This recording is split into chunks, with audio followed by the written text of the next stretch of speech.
As we have been reporting throughout the evening, the Illinois governor, Rod Blagojevich, was arrested earlier today after he was caught trying to sell President-elect Obama's Senate seat, among other allegations. Joining us now with reaction, Minnesota Governor Tim Pawlenty.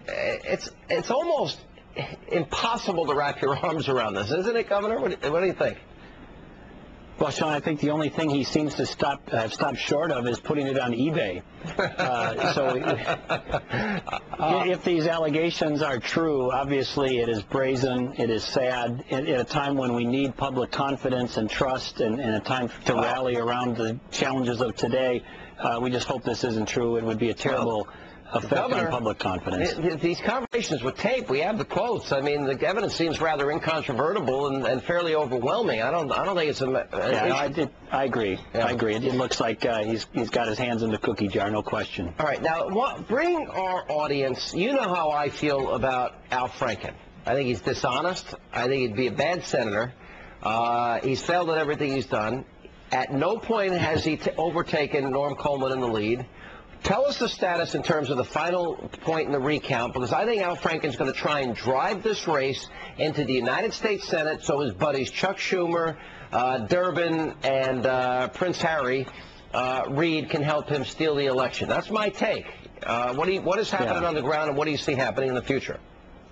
Well, in short, Sean, Norm Coleman maintains his lead of approximately 192 votes. The canvassing board reconvenes later this week. They're going to go through the recount, certify a result, including dealing with the challenge ballots. Most of the nonpartisan experts on the ground believe that Norm Coleman has an overwhelming advantage because of the way that this will work. After that's done, the canvassing board will strive to try to certify the election, and the lawsuit will begin. Norm Coleman, I believe, will win this race and deserves to win this race. But if they try to put this into the United States Senate, there are only 2 United States senators who have a right to vote in Minnesota, and their names aren't Schumer and Reid. And so they should butt out. It's Alan Combs. Welcome back to our show. Why do you think Norm Coleman is having such a hard time winning this race? I mean, before the recount, why has it been so close?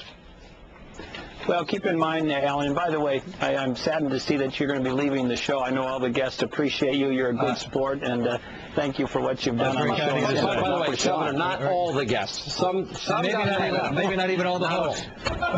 Yeah, well, put up with Sean. That's a heavy lift. But in terms of the race, remember there was a third-party candidate in the race, Alan, that got 15% of the vote, so that kind of just diluted the spread of the vote. And plus, it's a state in a tough year for a Republican, and that adds up to a close race. Let me ask you about Governor Blagojevich. You know him at all? Very little. I got to know him early on when we first became governors in 2003. I did a few things with him, but then he more or less stopped coming to governors' meeting, and I lost contact with him over the years. What's his reputation among other governors? Well, there's been a lot of rumors in and around Illinois about some of his previous activities and investigations. I think tainted at least the reputation. And obviously these allegations now are extremely serious, and if they're true, like I said, they're very sad and deeply troubling. But you're not shocked by this based on what you've heard up until now?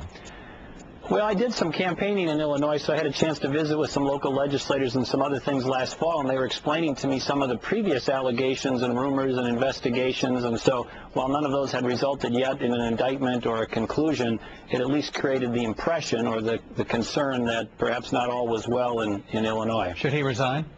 Yes. Yeah, these allegations are true or appear to be true, and I can't imagine he could stay in office under that. What happens in the Senate race, and how does that work? Who gets to appoint?